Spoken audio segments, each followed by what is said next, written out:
Well, welcome. Hey, Don. Yeah. Hey, you were automatically muted as you came in, so please leave it that way if you don't mind. And if you would like to make some comments and have some questions for Boris, please use the chat feature. If you're not familiar with Zoom, it's down at the bottom. And you can do that to everyone. And then I'll kind of pick out some of those questions and I'll read those off to Boris later on. So this webinar, welcome to it, is Increasing Your Church's Impact in the Community. Boris Borisov, who is church plant pastor of Pacific Keep Church in Spokane, Washington, will be presenting. And I just wanted to say a little background on Boris and myself. We met several years ago as he was on the board of Pilgrim Slavic Church in Spokane. And then later on, we met at a coffee shop along with a colleague of his as we talked about what would it look like to plant a church in Spokane, Washington. And then out of that conversation came Pacific Keep and going well. And I'll let him introduce his family and give a little more details. One thing, we do tease Boris quite often that we really don't think he's Slavic because his English is perfect. So, but he does have a Slavic background. And I guess that's about it for now. And I think I've said everything I'm supposed to say. So Boris is going to bring a PowerPoint up onto the screen. And then Boris will let you take it from here. Thank you. Well, good morning, my friends. My English is perfect, according to Don. Can you all hear me okay? Yeah? Okay, I'll stop the joke. I actually don't have a Russian accent, but I do use it when I want to scare parishioners into tithing and offering. It's fantastic.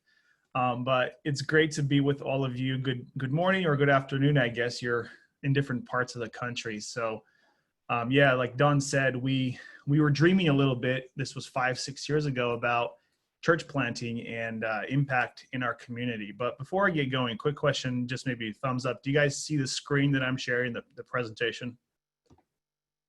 Okay, great. So I originally came from Ukraine and then we moved to Spokane. Spokane has a huge Slavic population. And so probably 50,000 Slavic speaking or Russian speaking people in the city.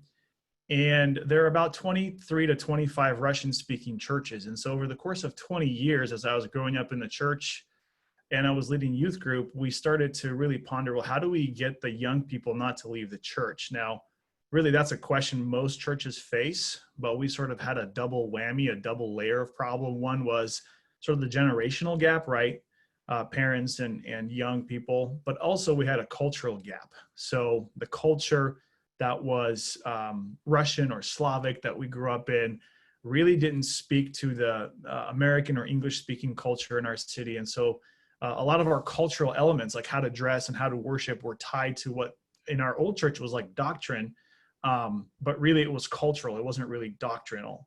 And so the young people were having a hard time figuring out, well, what's the Bible and what's just Russian culture?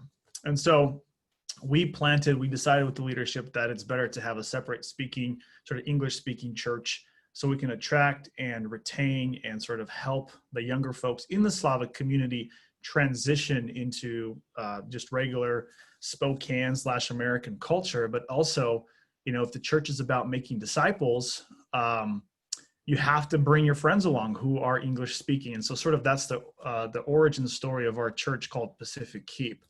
And we've been around for about 5 years now.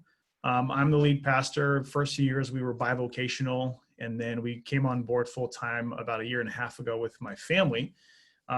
Really, I just wanted to share a picture of who my boss is, and bosses, plural.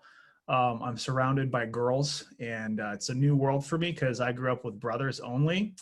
And now I get to, you know, figure out what kind of lipstick and earrings to buy all my girls. It's a whole new world. but they are my missional partners, and we've been doing work together, and I'm really grateful for my family.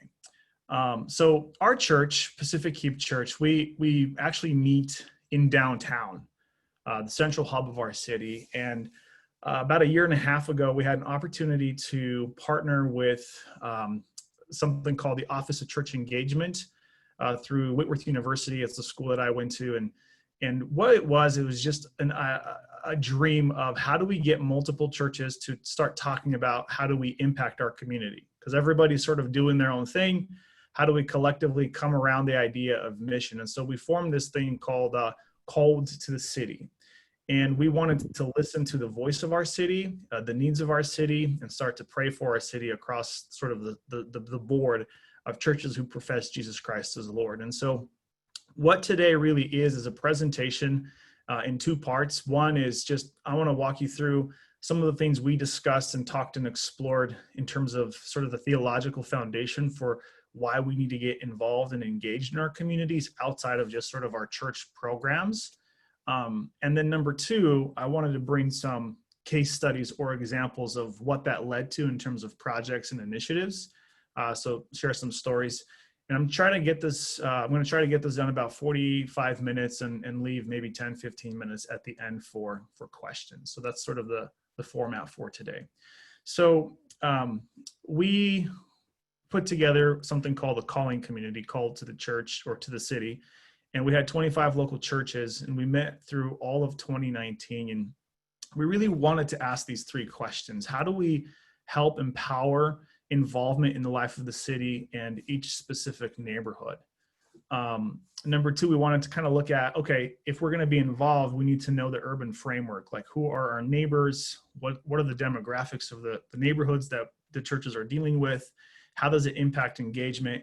And then really work with each group, including our church, as how do we align our unique strengths that the church has? Because each church has its own strengths, its own abilities, with opportunities in the community. Because we really feel like that was the idea. Is like if we have a strength and there's a need, there's the alignment that can occur. So really that was our goal.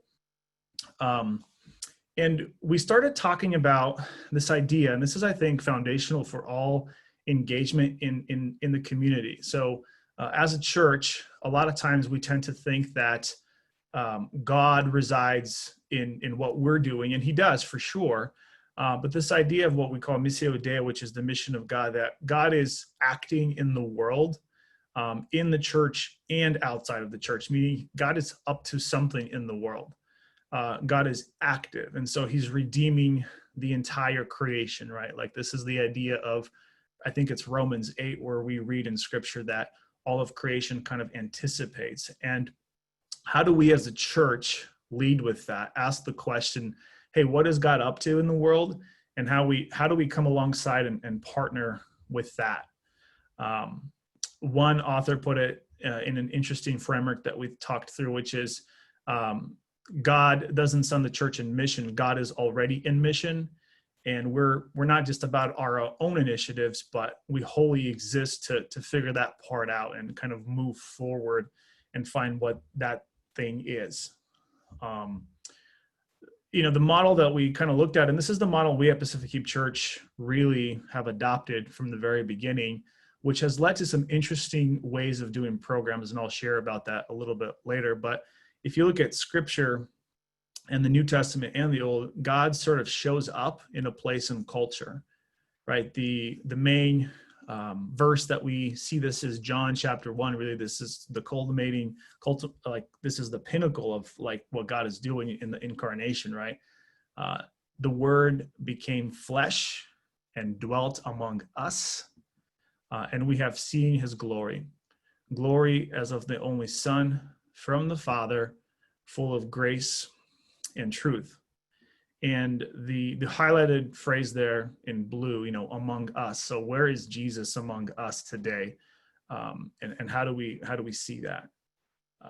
There's this translation of the Bible, which I wouldn't recommend using this translation to study the Bible, but it gives some poetic license and some poetic tones to some of scripture, which is the Message translation. And Eugene Peterson, who kind of did that translation, I had an opportunity to be with his son in October, we went down to the border to do a fact-finding mission, and we just had an opportunity to talk about, hey, like, what is the entire point of the church? And so one of the verses that this verse in the message comes across, and I thought it was interesting.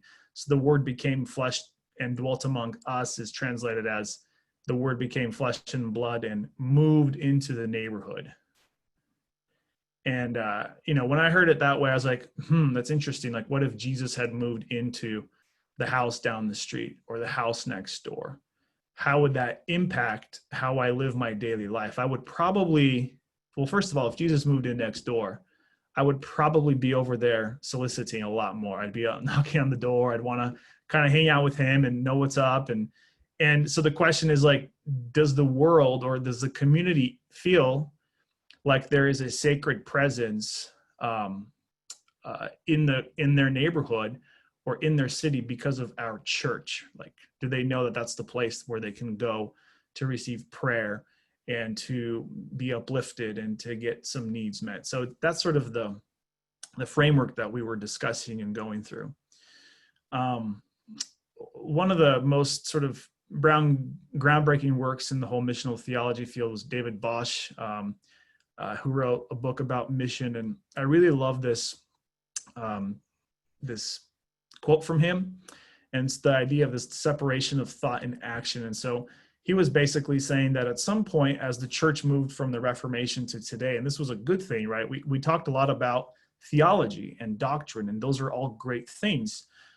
So he writes ontology, which is the study of who God is, right? God's being at some point became more important than history. So, like, what is God up to in history? And it became more important to reflect on what God is in himself than to consider the relationship in which people stand to God. Behind all of this lies the notion that the abstract idea is more real than the historical, right? We've all been a part of the board meeting at church where we're like dissecting the bylaws and we spend 2 hours, and this isn't a bad thing, but like, okay, what happens when we go from 7 members to 9 members, and what's the voting structure look like? And so that's good. It's framework. We need that. The form is important. But we really said in our church, it was like, how much time do we spend on sort of theological algebra, which is good stuff, good teaching, but how much time do we spend being in the community and being the hands and feet of Christ? And there needs to be a balance between those things. If you spend too much time on action, right, you can get into this social justice landscape where you never speak or proclaim the gospel. On the other hand, you can be so consumed with having precisely the right theology, like, on various issues that perhaps aren't the foundation of faith, like Christ being the Son of God, that you can get away from action. And I think one healthy way to look at it is to say it really needs to be both, how am I to be saved? So that's like the first chapter of salvation, your own personal relationship with God. But then number 2 would be, what hope is there for the world? Like, how is the gospel being shown in love? And I think in our sort of divided culture, we tend to be either over here or over here. And we've seen that with some mainline denominations who are so into the action, but the doctrine perhaps has fallen away. So the question for our group was, like, how do we bring those things back together and hold them in a healthy tension in our city? So bringing it back together, one point that I forgot to mention in my introduction was, before I became a church planter, I was a city planner. And so I worked for 10 years on neighborhood revitalization projects, to seeing the community come together. I led a bunch of neighborhood council meetings. How do we fix our infrastructure? So the picture in this slide is of the last project I did before I resigned from the city.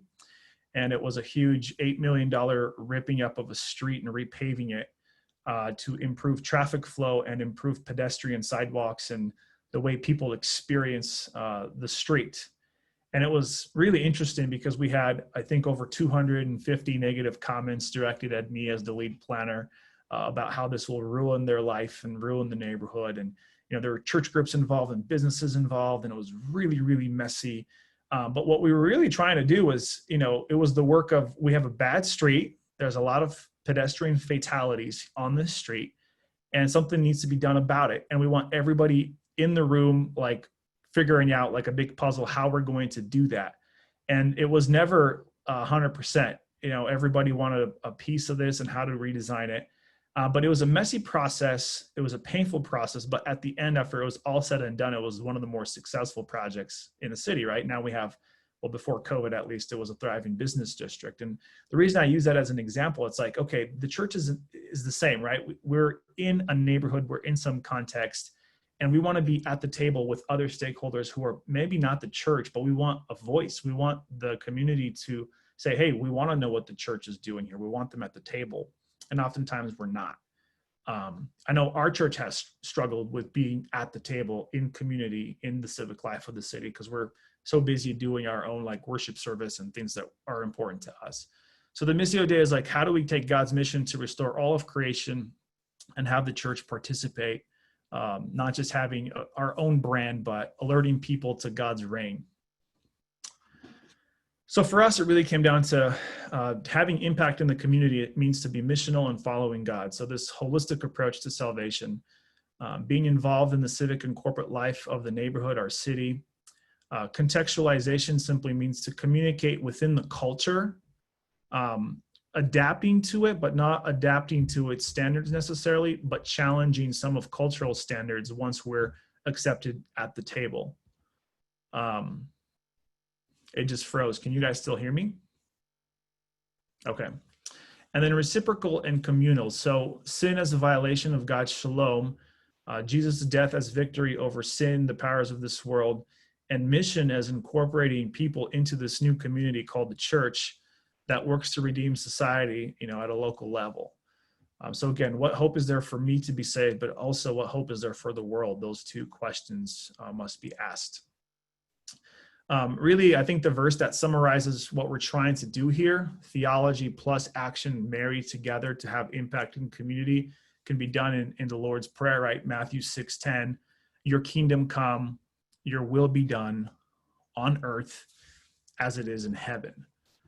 And what are the implications? What does the kingdom of God as it breaks into this world look like? And there's still brokenness everywhere.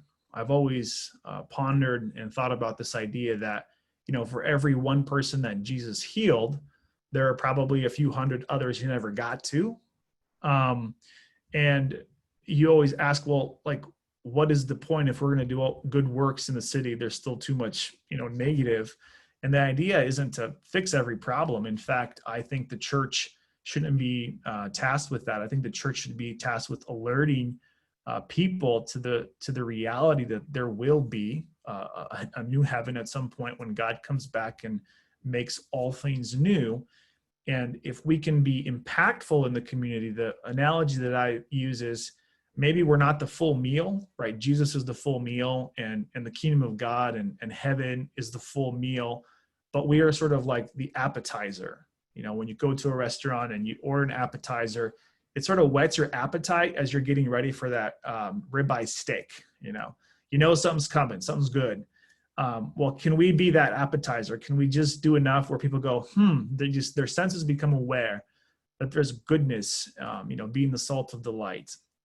And that's the framework that's really challenging especially today with what's going on in culture today. It's a lot easier to say, this is what we believe and everybody else is on the other side.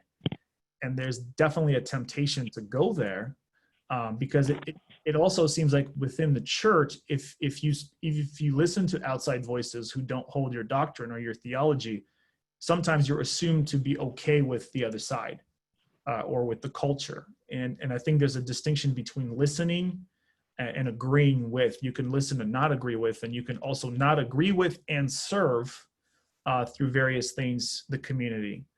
And that becomes really tricky. So we'll talk about more how we've been navigating some of those issues.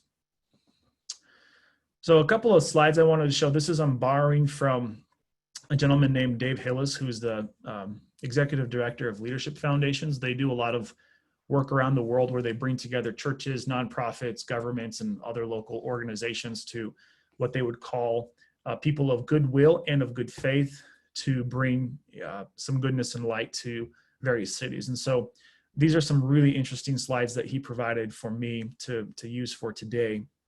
And it's really this 3-phase approach to to shalom in the city. So number one is we need to start looking at the city as God's playground instead of a battleground, or your community as a playground, meaning we want to see the shalom and the peace and God reign.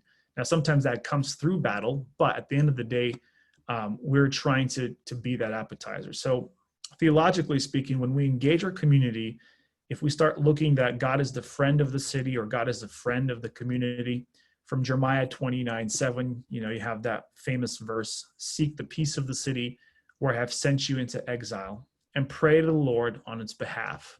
For in its welfare, you will find your welfare.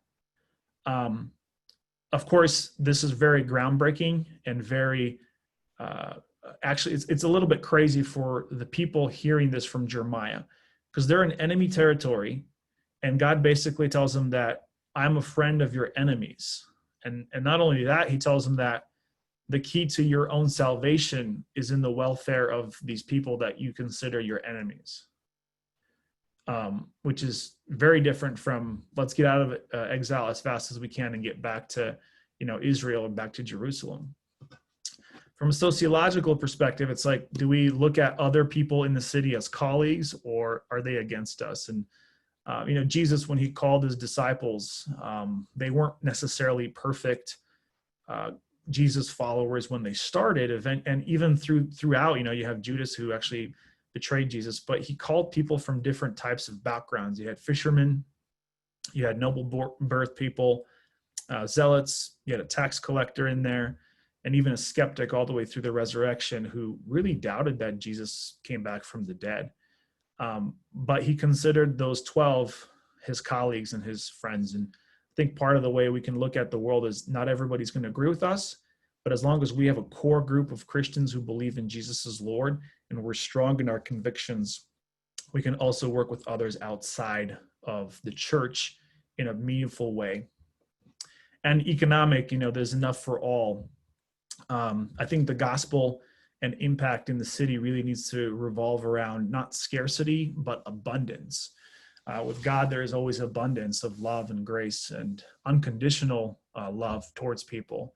Mark 6 comes to mind with the 5 loaves and 2 fish that feeds over 5,000 people with a leftover of 12 baskets. And so when you take this approach and you apply it sort of across the city or across a community, let's say you're not in a huge city, but you're in a community, we kind of look at engagement from the church perspective in 3 areas. And we call this the biblical view of the city and symbolic universe. So seeing the soul of the city. And this is where it gets interesting, right? There's sort of these 3 layers to culture or to our community. There's the herbs, the civitas, and the symbolic universe. So the herbs would be like your body. This is the tip of the iceberg. These are the visible and tangible artifacts of a city in which they're felt and they're heard. I think a lot of churches, including our own, like when you start doing engagement, a lot of the work starts around the herbs, right? It's like, hey, we need to feed the homeless youth. We're involved in feeding homeless youth once a month. Or, hey, we need to partner with the Salvation Army to help people who are experiencing homelessness during the winter months, things like that. So it's felt and heard. But there's also the second layer, which is the mind, the civitas. These are the various norms of a people, right? This is the professed and felt culture, language, food, music, values, humor, work, and religion. This is like the heartbeat of your city. Like, what are the forms that people have that facilitate engagement and then it eventually will facilitate change in your community?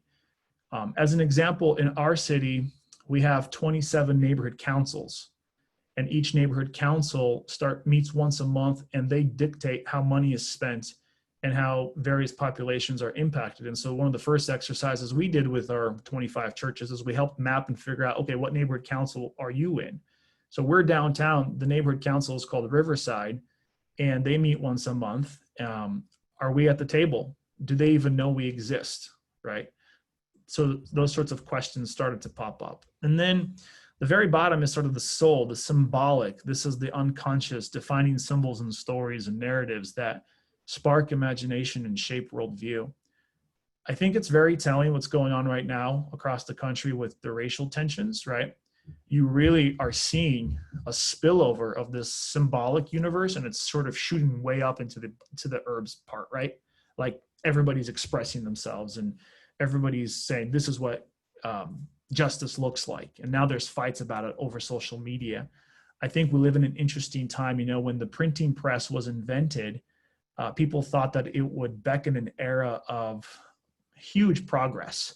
Like people would finally get their theology down because now we could print it and the books aren't going to rot.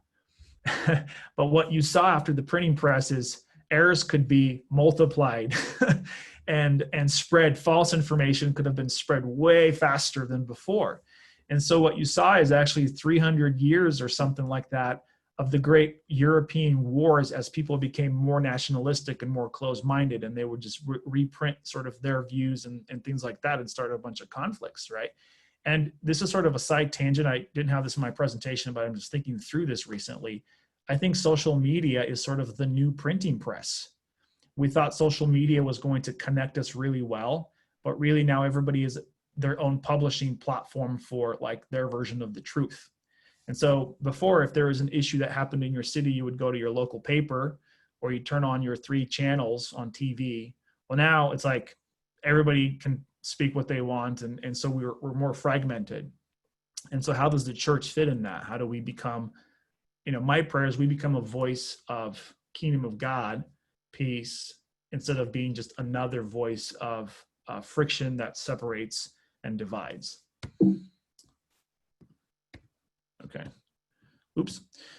So as we were coming together with our group, we looked at a model from a book called Growing Local Missionaries. And we said, if we're really going to start to impact the community, we need to engage. And so engagement really has 3 parts that are all interlinked.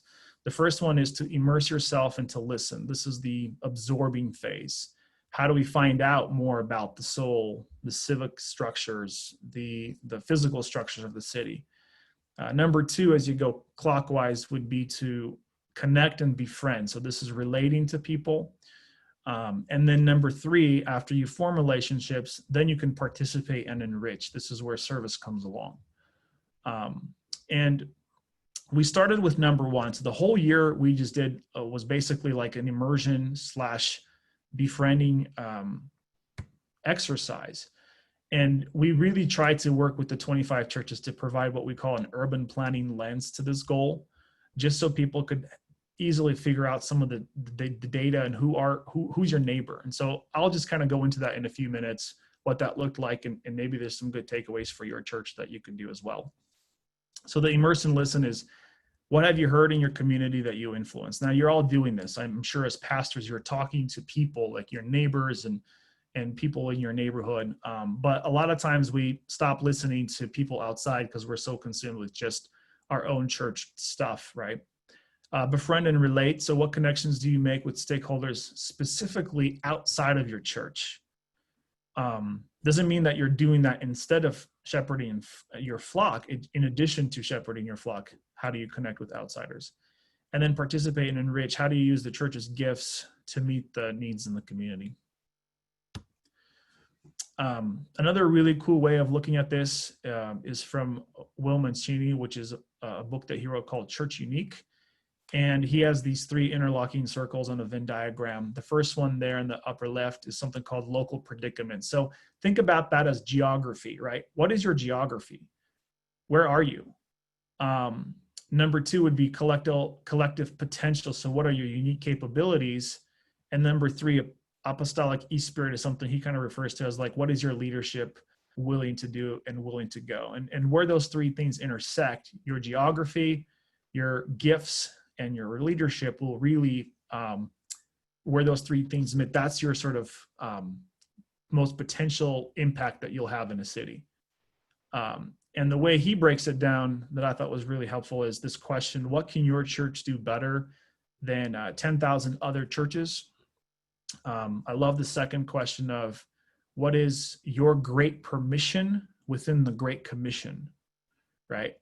Like everybody says, we got to make disciples, go out and make disciples. But the question is, well, how can you do that? And so his last question is, our church exists to glorify God and make disciples by, and then you sort of fill in the blank. And so we've been going through an exercise, both, as a big collective group of churches, but also as individual churches. What does that look like for us? And again, I'll get into some real case studies of what this has produced. So it's not just all theory here in a few minutes. So the listening phase, where do you start? For me as an urban planner, it was really easy. You start with your physical location. How is your neighborhood or wherever your church is located? How is it actually structured? It's going to look a lot different to minister to people on the left side of the screen that live in a grid than a suburban layout like what you see on your right with the suburban development. We call it tulip development, where there's a lot of dead ends because people interact with their world way differently. So we provided this lens to all of our churches in our group, and we went from rural to urban, right? And this, again, I won't bore you with all the details. This comes from some urban planning, contexts and some frameworks, but this is how we do city services and city planning. You're going to have a way different discussion how you reach your rural people and how you provide like sewer and water versus suburban, semi-urban, and urban. And I think from the context of the church, we're called to go and love our neighbors. You have to ask yourself, well, who are my neighbors, right? So some friends of us in Colville, their neighbors are a lot of cows because they live in a very rural place. And, they deal with people who farm sun up to sundown. And so their interaction is going to look way different than somebody in New York City or Spokane or Seattle, where people are living on top of each other. So that's just a very basic question that we started with. And we helped all of the churches in our group sort of map this out for their own church and start asking some basic questions. So some practical tools for immersion and listening. I think number one, like literally just walking and physically saying hello to people. It actually amazes me how many of the churches in our group, when we started talking about, hey, do people know who you are? They're like, not really. We have all of our people sort of drive into the location, and then the building sort of sits empty. Well, not empty. I mean, there's activities like church activities in there during the week, but from a public facing perspective, nobody really approaches us.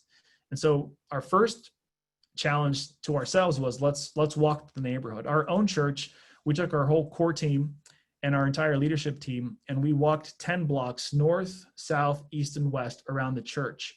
And we split up our team. And again, we were more in an urban context, so this makes sense for us. Maybe for you, it'd be driving if you're in a rural context. And we asked people to identify like 4 areas, like what is the pain that you see? What are the joys? What are things that are broken? And like, what are things that work well? And it was amazing just from those 4 perspectives. As we split our team, we came back and we put together a picture. What we found in our downtown was there was a huge divide between the rich and the poor. So you had all these condos and apartments that were built for the rich. And then literally 100 meters from them, you had this like housing complex that was just a bunch of low-income folks. And, if the definition of shalom is the peace and the well-being, the flourishment, like we asked ourselves this question: what does each city advertise about itself to the world? Downtown, right? You come downtown to enjoy the music, the food, all that stuff. And this is pre-COVID, so this is different now. Now you stay away from downtown. But back then, in the long time ago of 2019, it was you just experienced this place. And we thought, well, hey, if the downtown is supposed to be the place where you experience the best of a city, we have all these people who never get to do that because they're living in poverty. Or like 2 blocks from our church stands about 150 unit senior housing complex. And so our challenge was like, let's go talk to those people. And over the course of last year, we've had 3 people from that complex become members of Pacific Keep Church. And we define sort of like salvation in addition to like actually believing in Jesus as shalom. So if downtown is supposed to be this great place to experience food, how can we pair members from our church with that person who's living in a low-income housing project, who's been downtown but never experienced downtown, and ask them, hey, invite that person to your next dinner outing with your family and pay for them. So we did this experiment where we linked people up, and I was linked up with this one gal who started attending our church, and I invited her to coffee. And so I walked from our church to her apartment, met her outside. This is a gal probably in her 50s. And we walked to this coffee shop that was literally 2 blocks away from her. And I said, hey, have you ever been here before? This is Indaba Coffee. It's like one of the better coffee places. And she's like, yeah, I walk by here all the time. I just can't afford to ever have coffee here. So she's been walking by this coffee shop for like 2.5 years, but has never gone inside. And so for us, it was as simple as, well, let me help you experience what our city has to offer through this friendship that we had. So there's like this low-hanging fruit, and it actually resulted in some really great friendships that were formed because we went outside of the church building. So number 2, one way you could easily find out information about your neighborhood, your city, is to talk to your public librarian. A lot of times they have data on demographics. Check to see with your city or your county or your neighborhood if there's a city council or a neighborhood council, and start attending the meetings. A lot of times you have associations like business, farmers associations, chambers of commerce, your schools, and then there's some practical tools. So I listed down here 3 websites, and I'm sure Don will send this out later, but City Data is a really great website where you can literally just go and plug in. It's right here, like any place, like for example, Fresno, California. If you plug it in, it will pull up some very basic information about gender, income, poverty rates, things like that. So we use some of these tools to help paint a profile for our members of our coalition to help them understand their neighborhood better. I won't go through the other ones just because we're running short on time, but there's a bunch of stuff in your city that's just there that's available. Walk Score helps determine if your city's walkable. It'll show you a score from 0 to 100. And the Transportation and Housing Index, what that is, it's this tool that we use that basically you plug in any city and it shows what percentage of a person's or a household income is spent on housing plus transportation. And if it's over 40%, it's high. It'll probably show that in your community, people are just struggling to work the 8 to 5 job, and they probably don't have time to attend like a small group because they're just working too much. And so, for example, I checked Fresno this week or this morning, and the percentage right here is 61%. So when your population, as an example, 61% of their income goes just to pay for housing in their car, you kind of know you might have to do some creative things around engagement because they might not have time to come to your 6 o'clock Bible study or something like that. So again, the thing that we did is we just helped people understand the context in which they live. These are some other websites that we just pulled for folks, show them the data. At the library, we found this really cool tool in our Spokane Public Library. They apparently had bought a license for this credit card company that showed in a neighborhood like which household spent money on what. And so we helped pull that information for the churches. And I won't go through this whole chart because it's fairly complicated. It has various different categories of how people spend their time and money.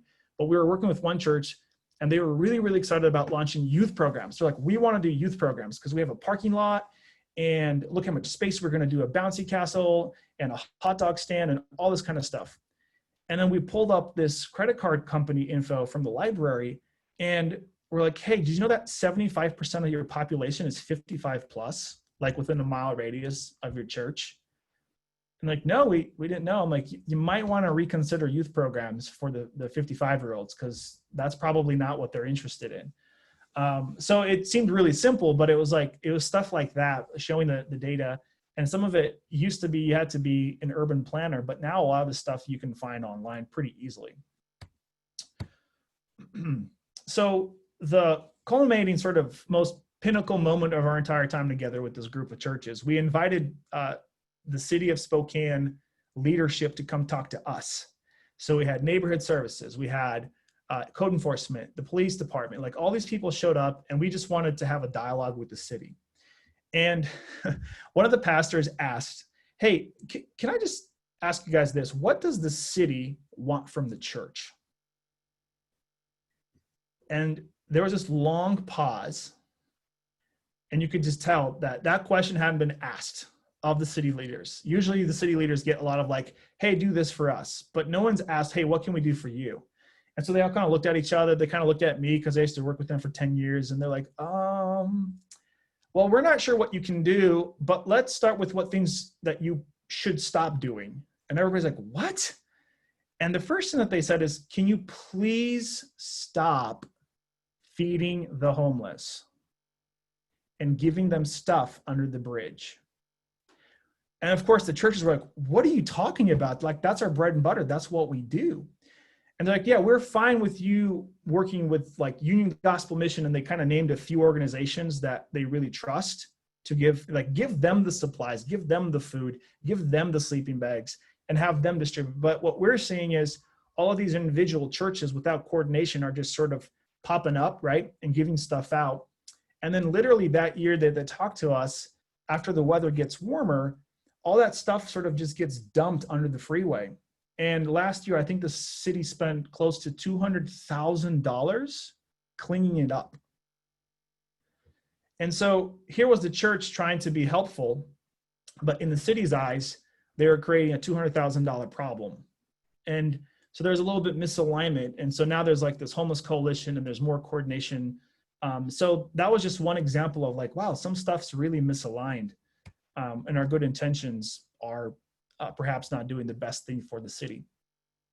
So then they said, well, our biggest need, if you really want to make an impact, our biggest issue is our biggest category of poverty are single moms in the city who work odd hour jobs. So they work after 5 p.m. and they don't have any childcare options for their children.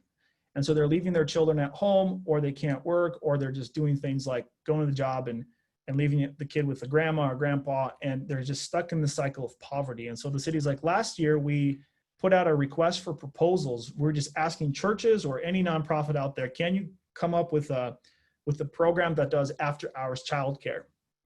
And it was, I think, a multi-million-dollar RFP. So they had like 1.5 or $2 million in this funding available for something like that. And they received 0 responses. Nobody wanted to do it. And if you look at some of the health district data in our city, it was like, well, if we can solve this issue, this is one of the biggest indicators that will then improve the lives of the children and then hopefully help people get out of the poverty of cycle. And from a demographic and economic perspective, that would be the best thing for the city, but it's not a hot topic item, right? Like, it's hard to say, hey, we're caring for childcare. It doesn't sound as flashy as, you know, we passed out 10,000 blankets or something. And so to me, of course, the verse that came to mind is true religion is to take care of the widows and the orphans. And I'm like, the church doesn't have any participation in what the city perceives is the biggest problem in our community. Okay, so a couple of impact stories I wanted to share. After about a year of meeting together, we got funded through the Lilly Foundation to hand out $10,000 grants to churches that took all this information that we learned and then applied it to their context. And so some of the projects that came out of this that I wanted to share, one was something called Millwood Impact. So Millwood Presbyterian Church was this aging church in Spokane Valley. They probably went from, you know, at some point 400 members down to maybe like 150. And they realized that around their church, there are a lot of kids who, again, single parenthood or other issues, weren't getting mentored. So they launched something called Millwood Impact. And the church actually took their youth pastor, they created a nonprofit to work with the kids, and then they paid the first year's salary for that person. So the church was paying for a staff person for that first year to do this, and they were able to go after some grant funding. And so they developed this organization called Millwood Impact, which provided 3rd through 8th grade students mentorship. So they're connecting adults with students after school and getting them some healthy mentorship in their lives and making sure that they're successful in church. So that was a really cool project that launched from this. Another one was downtown. There's another church called Mosaic, and they launched something called the Urban Workers Outreach Ministry. And I don't have a map to show you, but this church, literally across the street from them, we call it like the fast food row. You got McDonald's, Taco Bell, Zips, all these chains, Carl's Jr. And what they had started to notice is all of the workers there would not have access to services like marriage counseling or financial planning counseling or anything like that. And there are high rate of overturn in these companies. And so they started reaching out to like the 10 to 15 businesses around and talking to the HR people and saying, hey, can we just work with your employees? You know, we're right here. Can they if they need counseling, they just can come in and we'll provide that. And so they're providing counseling, basically being like an HR department of these lower income poverty employees. And they're seeing a lot of reconciliation, a lot of growth, and a lot of good work happening right there for the workers that are across the street from their church. Another project that was launched from this, actually it's weird, this one is not in Spokane, it's in Colville, which is this rural community, probably an hour north of us. And there was a huge housing need there. So a housing developer put together, this is a huge plan that they have to put about 150 units of affordable housing. But what they did is, using the initiative that we worked through, they got several churches to come on board and be like members of the board of this project, and also have their congregations be involved in the project. So it's not just being developed by a nonprofit, it's being developed with the conjunction and prayer of other churches in the area. This is a really cool one. There's a Church of the Nazarene of Spokane Valley. They started a Bible study for moms of this building called Pope Francis Haven. So this is a multifamily housing unit that's run by Catholic Charities. Next door, you have a Protestant church that started a Bible study. And what they started to realize is a bunch of the kids after school had no place to play because the housing project has no facilities. So they started dreaming and saying, well, what if we build them a playground? And so we had this partnership created between the Nazarene Church, Catholic Charities, our Office of Church Engagement, and we all pooled money together, close to $50,000 to build a playground for kids. As they continue their Bible study now, it's not built yet. With COVID, things have shifted a little bit. But as they're continuing their Bible study with these parents, they can also look at a tangible thing and say, hey, we helped sort of put this playground in place because we love you, as an example. The Gathering House is this really interesting church. It's a cafe and church in one of our business districts. After going through this exercise with us, they decided to bring shalom to the neighborhood. And so their idea was to take their parking lot, which is this old rundown parking lot, and they submitted some plans to repave it. And they're creating a farmer's market on the parking lot with a little plaza, fire pit, and an outdoor music venue to provide like concerts and music during the summer for the neighborhood. So it's like right next to their church, brings the community together. One of the biggest issues in this neighborhood is there's no neighborhood like convenience spot where people can convene together in large contexts. So that's another one that was an outworking of this. And we were able to give them a little bit of money, and they raised some money from their congregation.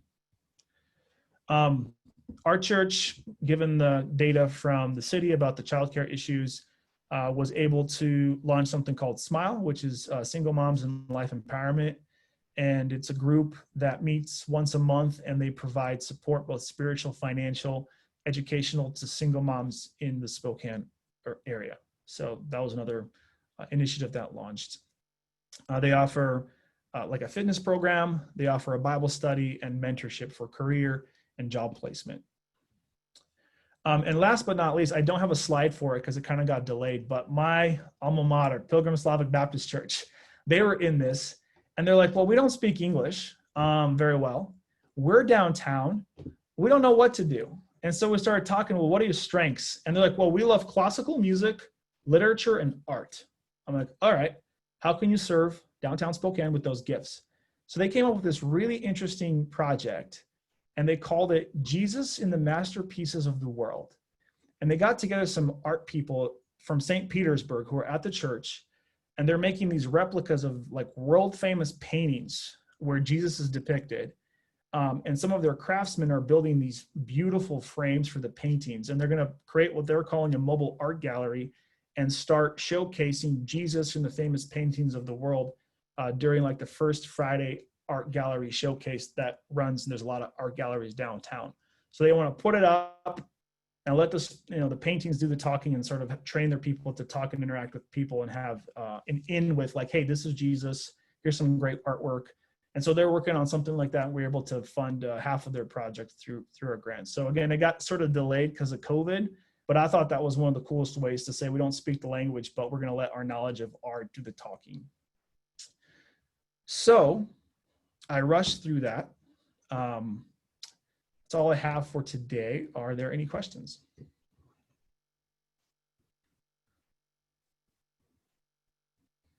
If you have questions, type those into the chat.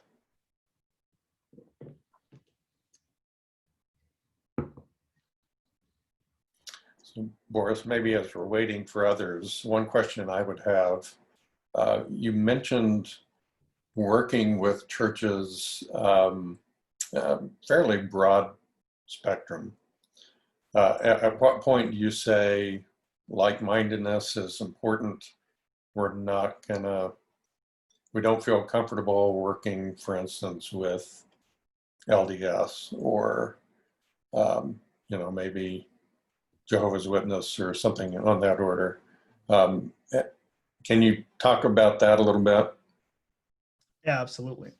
So we started out with the core. So the core team of these churches were folks, obviously we wanted to keep it broad, but Bible believing, theologically on the same page. Jesus is Lord, resurrected from the dead. The Apostles' Creed could be like a good document that we looked at. And once our core was formed, we wanted to have that strength. One of the things that we wanted to do is we say, hey, we want to have the power of prayer. Can we all pray together because we believe in these doctrinal truths? And once we had that core and we started developing initiatives, it's like, okay, fine. If the LDS church or this other non-church group wants to help us come, paint this project or clean up the downtown, fine. Like that's not going to hurt us in some of the activities. But for sure, we kept it invitational. So the 25 that I talked about, we invited those people into our group knowing that there was theological similarity yet diversity into that core. So we were careful in our selection. It wasn't like an open for everybody. It was invitational. Dennis, I don't know if that answered your question. From Cecil, how do you suggest the church engage during this time of racial tension and pain? Yeah, that's a great question. We haven't really discussed that yet with our group. Our first meeting back after taking a few months because of COVID was yesterday. So we didn't quite get to that. I think from just what I've seen is listening, going back to the immerse and absorption, right? For us, it's been like, I'm a Slavic immigrant, so my experience is different from, let's say, the African-American community. So this is just me personally talking right now. I've tried to talk and listen to the voices of the African-American churches in our city. And we've just started to do that. So next month, this is separate from what I presented on, but we're meeting with about 40 churches, including those in my network. And we're going to be reading a book together and listening, and we're allowing the Black voices in our community to lead that. So we want to hear from them. It's really easy to hear everything on social media, right? Like I said earlier, but we're really trying, who are our Christian brothers and sisters who need to lead us in this discussion right now? Let us sort of sit and listen to them. So that's our first step. And Rhonda asks, what curriculum do you use for training mentors? Or do you have curriculum that you use to train mentors? When you say mentors, are you talking about the folks in our group? I'm assuming that would be one, or people in the church who are mentors. One book that we use is called Growing Local Missionaries. It's one of the slides in my presentation where you had the clover leaf with the immersion, befriending, and then serving. So we've used that book. We've used another book called Saturate, how to be like a local missionary in your city. I can definitely provide a list of books that we read together to Dawn, and maybe you can email it, or I could put a slide at the end of my presentation with a list of resources that we've used in the last year. And just a reminder, Boris's slides will be available on the website at some point after convention.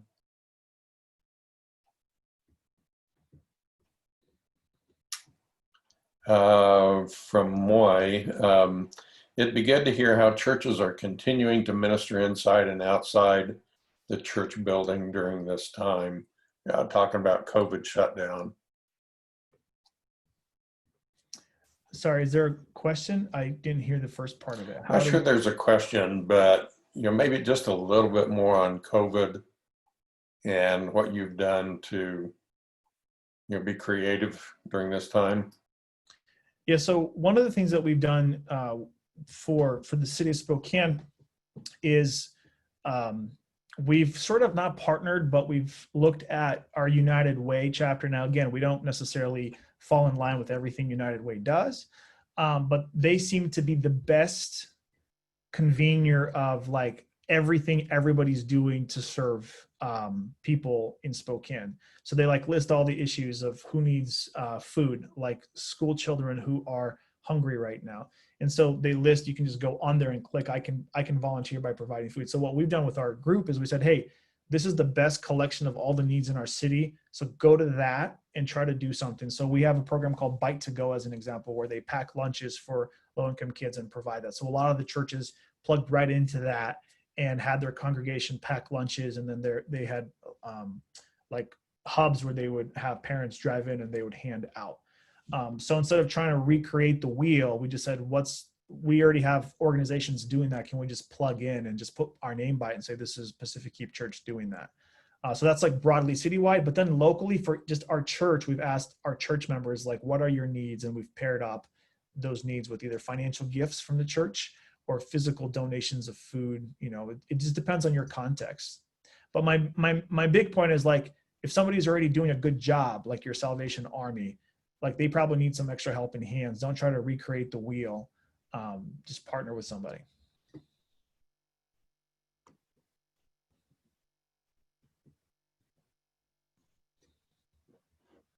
So Phil, we've says cross-denominational network, correct?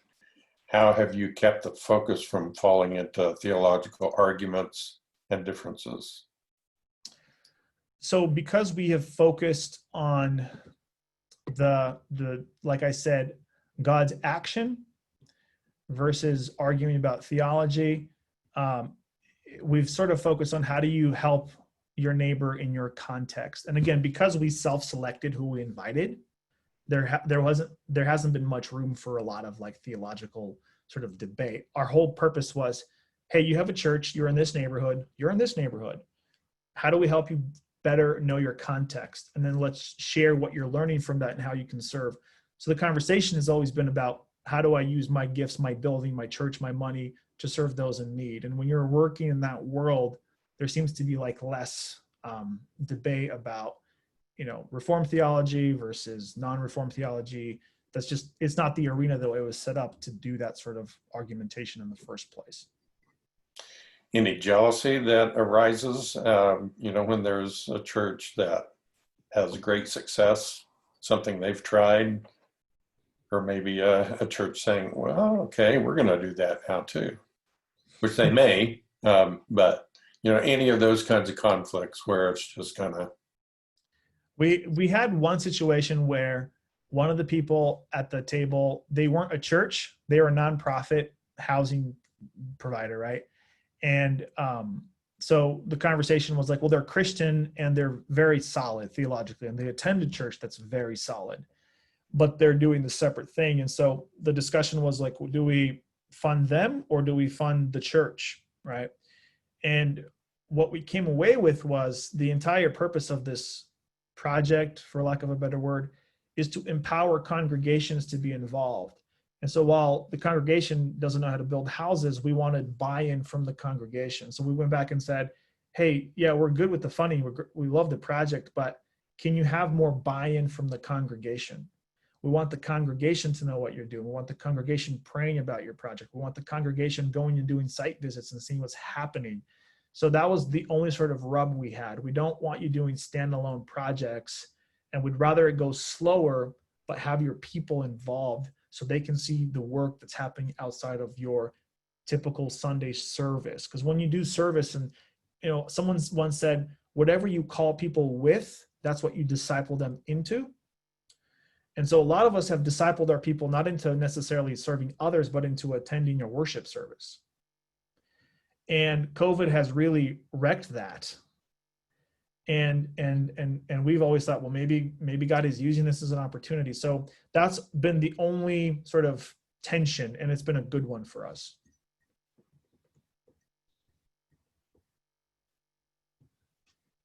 Well, I'm sure we could continue on. A lot of great ideas, Boris. Thank you. And again, this will be available if you want to look at it again, or the slides. And Boris, I'm sure you're open to people contacting you. I don't know if you want to type in your email address. Yes, let me do that. I'd love to provide my email and my phone.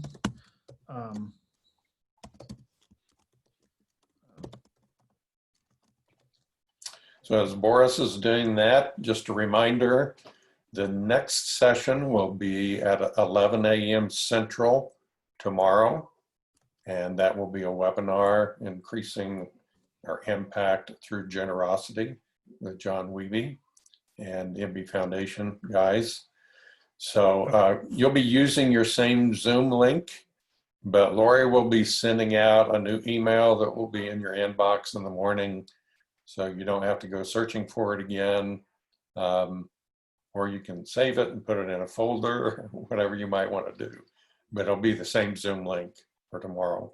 So there's Boris's email address and phone number. Thank you for making that available. Yeah. Thank you for having me. Yeah. Sorry we're being on Zoom. I'm going to pray as we close and just say, Lord, thank you for the work that's being done in Spokane, and for the challenges that gives to the rest of us, and just ideas, Lord, that you might want to use as you continue to build your church. So thank you for Boris, and I pray for your blessing over him and his family, his church. And Lord, we continue to pray for your blessing over us as we continue to meet as your USMB family. In the name of Jesus, we pray. Amen. Amen. Thank you all. Thank you. See you tomorrow.